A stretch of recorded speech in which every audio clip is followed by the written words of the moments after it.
Satu hadis yang sahih bahwa Aisyah radhiyallahu anha, istri baginda Rasulullah, berkata dalam Sahih Muslim, "Tazawwajani Rasulullah sallallahu alaihi wasallam fi Shawwal wa badabi fi Shawwal." Rasulullah sallallahu alaihi wasallam menikah denganku di bulan Syawal, dan Rasulullah sallallahu alaihi wasallam pindah di rumahku bersama saya, yaitu di bulan Syawal. Saudaraku yang dimuliakan Allah, secara etimologi bahasa Arab, Syawal itu berasal dari kata syala, yang berarti meninggi. Bahasa kita juga bisa diartikan meningkat. Biasanya orang-orang Arab berkata salal mizan, timbangan itu naik, timbangan itu meninggi, timbangan itu bertambah. Inilah maknanya Syawal.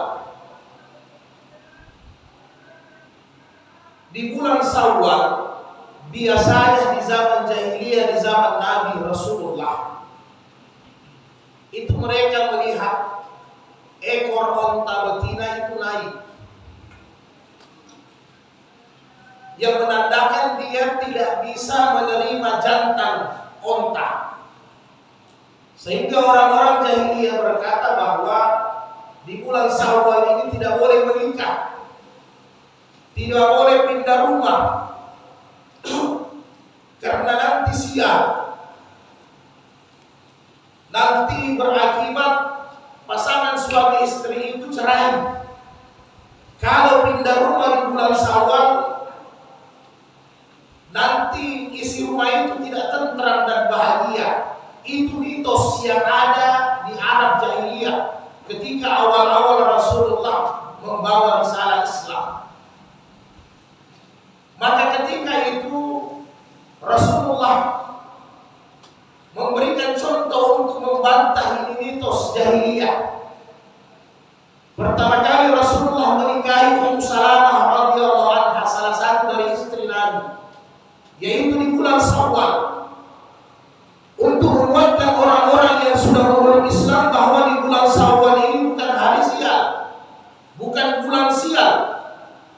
Dan kemudian ketika Rasulullah menikah lagi dengan Aisyah radhiyallahu anha juga di bulan Syawal, bahkan ketika Rasul pindah rumah bersama dengan Aisyah juga di bulan Syawal. Dan kata Aisyah, aku suka menasihatkan kepada semua putri-putri, wanita-wanita yang ada di Makkah ketika itu untuk menikah di bulan Syawal. Dan apabila ada orang yang datang kepada Aisyah bertanya tentang pernikahan, maka beliau anjurkan menikah di bulan Syawal. Untuk apa? Memutus tradisi-tradisi jahiliyah yang ada ketika itu bahwa bulan Syawal adalah bulan sial. Ma'asyiral muslimin rahimakumullah. Maka bulan Syawal ini berarti meningkat. Ini adalah Jumat yang terakhir di bulan Syawal. Lebih meningkat daripada bulan suci Ramadan. Itu hakikatnya Syawal. Bukan bahkan ketika Ramadan sudah berlalu, justru ibadah kita lebih turun. Tidak demikian. Maka kata Hasan Basri rahimahullah, kun rabbaniyan wa la takun ramadaniyan. Jangan kalian menjadilah kalian sebagai hamba penyembah Tuhan yang kekal, yang selama-lamanya istiqamah. Janganlah kalian menjadi penyembah Ramadan. Ketika Ramadan semua ibadahnya bagus. Ketika Ramadan ketakwaannya luar biasa meningkat. Tetapi ketika Ramadan berlalu, semua iman dan takwa beserta amal-amal salehnya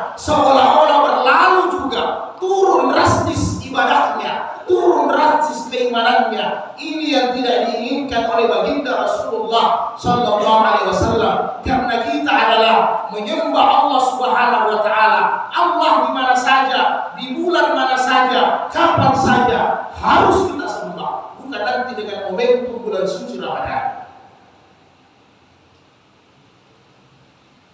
Maka Imam Ahmad Al-Hambali rahimahullah mengatakan, kalau kalian ingin melihat orang yang sukses Ramadannya, diterima Ramadannya, diterima puasanya, diterima tarawihnya, diterima tilawah Qur'annya, diterima sedekahnya, diterima Lailatul Qadarnya, diterima zakatnya, maka lihatlah setelah Ramadan. Apabila setelah Ramadan semua amalia Ramadan dia kontinu istiqamah, tetap dia melakukan ketakwaan, maka itu pertanda bahwa orang itu mendapatkan Lailatul Qadar, orang itu mendapatkan pahala sempurna puasa, orang itu mendapatkan semua ketakwaan yang dijanjikan oleh Allah. Tetapi sebaliknya, apabila engkau melihat setelah Ramadan berlalu, turun keimanannya, kemaksiatannya kembali, kejahatannya kembali, maka itu pertanda Ramadannya tidak diterima, dan itu barometernya ada dalam diri kita masing-masing. Semoga Allah Subhanahu wa taala menjadikan kita sebagai hamba yang senantiasa menyembah Allah taala sampai detik-detik terakhir kita meninggalkan dunia. Innal ladzina qalu rabbuna Allah tsumma istaqamu tatanazzalu alaihimul malaikatu alla takhafu wa la tahzanu wa abshiru bil jannati allati kuntum tu'adun. Adalah orang-orang yang senantiasa beriman kepada Allah, kemudian mereka kontinu istiqamah, tidak pernah putus untuk beribadah, maka sampai nanti detik terakhir meninggalkan dunia, kata Allah, malaikat akan mendatangi mereka. La tahafu wa la tahzanu. Wahai hamba, jangan engkau takut, jangan engkau bersedih, karena engkau diberitakan surga bagimu karena keistiqamahanmu, surga yang telah dijanjikan Allah kepadamu. Malaikat akan datang bersama kita ketika sakaratul maut, dibisikkan kepada kita, ini tempatmu ya orang-orang yang istiqamah, surga adalah balasannya. Barakallahu fil Qur'anil Karim wa nafa'ani bil ayati wa zikril hakim wa taqabbala minni wa minkum tilawatahu innahu was-sami'ul 'alim.